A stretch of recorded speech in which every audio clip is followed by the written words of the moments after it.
देखिए खुल करके तो भाजपा कभी ये बात स्वीकारेगी नहीं। राजनीतिक भविष्य संवारने तलाशने में जुटे हुए हैं और इस पे चौका मारा है मध्य प्रदेश सरकार, यानी भाजपा शासित मध्य प्रदेश सरकार ने उन्हें वाई श्रेणी की सुरक्षा दी है। देखिए वाई श्रेणी की सिक्योरिटी उनको दी गई है और आपको बता दें कि वाई श्रेणी की सुरक्षा देश में तीसरे स्तर की सिक्योरिटी होती है। वाई कैटेगरी सुरक्षा बागेश्वर धाम को मिली है। कुल 11 सुरक्षाकर्मी इसमें होंगे टोटल और इस श्रेणी की सुरक्षा में 2 पीएसओ होते हैं, यानी कि निजी सुरक्षा गार्ड भी होते हैं। ये सुरक्षा उन लोगों को दी जाती है जिन पर खतरा होता है।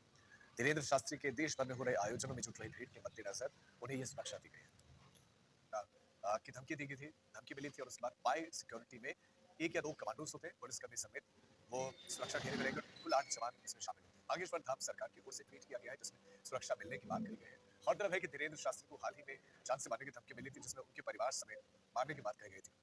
अमर सिंह नाम के एक शख्स ने धीरेन्द्र शास्त्री के चाचा के बेटे के पास ये धमकी वाला फोन किया। बागेश्वर धाम सरकार पंडित धीरेन्द्र शास्त्री लगातार हिंदू राष्ट्र की मांग को लेकर चर्चाओं में है। धीरेन्द्र शास्त्री बार बार कहते हैं कि उनकी जान को खतरा है। इसके साथ के बाद आयोजकों के पसीने छूट जाते हैं। स्थानीय पुलिस को काफी मशक्कत करनी पड़ती है। हाल में जब वो पटना गए थे, कथा सुनने वालों की भीड़ थी, उनके चाहने वालों लोगों की भीड़ इतनी हो गई कि स्थितियां बहुत खराब हो गई और उनको अपना कार्यक्रम रोकना पड़ा। इतने बेकाबू हो गए कि पटना एयरपोर्ट के रनवे तक लोग पहुंच गए।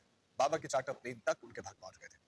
इसके बाद से उनकी सुरक्षा को लेकर चिंताएं बढ़ गई थी और अब केंद्र सरकार की तरफ से उन्हें वाई कैटेगरी की सुरक्षा दी गई है। सबसे पहले तो हम बता दें कि धमकी जो मिली थी वो जनवरी के महीने में उन्हें मिली थी, जब नागपुर में उनका कार्यक्रम हुआ था, नागपुर में विवाद हुआ था और उसके बाद वो छत्तीसगढ़ गए थे और उसके बाद जब मध्य प्रदेश वापस आए थे और जनवरी के महीने में जब उन्होंने अपने गढ़ा गांव में, यहाँ पे जहाँ पे बागेश्वर धाम है, वहां पे उन्होंने जब ये कथा की थी तो उस दौरान उन्हें ये धमकी मिली थी। पुलिस तब से ही उस आरोपी के पीछे लग गई थी और लगातार उनकी सुरक्षा को लेकर के जो रिव्यूज है वो लोकल पुलिस लगातार कर रही थी, छतरपुर पुलिस। और जनवरी के बाद अभी हाल ही में जो बिहार में आयोजन हुआ और उसमें उनको सुनने के लिए, उन्हें देखने के लिए जो भीड़ उमड़ी, जो हमने देखा कि होटल से लेकर के कथा स्थल और कथा स्थल से लेकर के एयरपोर्ट के रनवे तक जो लोग पहुंच गए, उसने कहीं ना कहीं जो सुरक्षा एजेंसियां हैं उनके कान खड़े कर दिए थे। देखिए बागेश्वर धाम के जो पीठाधीश्वर है पंडित धीरेन्द्र कृष्ण शास्त्री, वो लगातार कथा तो करते ही है लेकिन अपने बयानों की वजह से भी काफी विवादों में रहते हैं। उनके बयान जो है वो कई बार इस तरीके से विवाद को जन्म देते हैं कि राजनीतिक पार्टियां एक दूसरे से उलझ जाती हैं।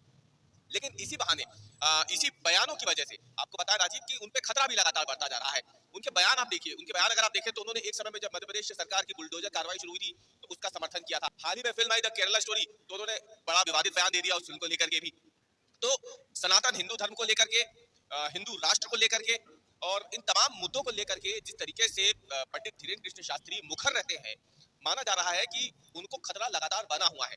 अब देखिए बेहद ही छोटे से गांव से निकले हुए हैं पंडित धीरेन्द्र कृष्ण शास्त्री। गढ़ा गांव छतरपुर से करीब 40 किलोमीटर दूर, 36 किलोमीटर दूर, एक बेहद छोटा सा गांव है जहाँ पे बागेश्वर धाम है।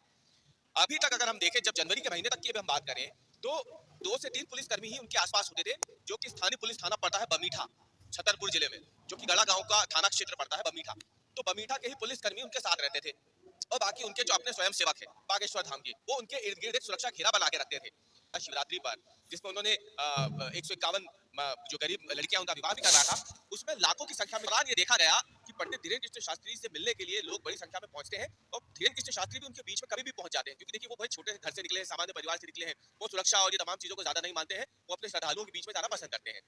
लेकिन हाल ही में जब बिहार में तस्वीरें सामने आई तो कहीं ना कहीं इस बात को लेकर के चिंता हुई कि पंडित धीरेन्द्र कृष्ण शास्त्री को शायद ये एहसास ना हो।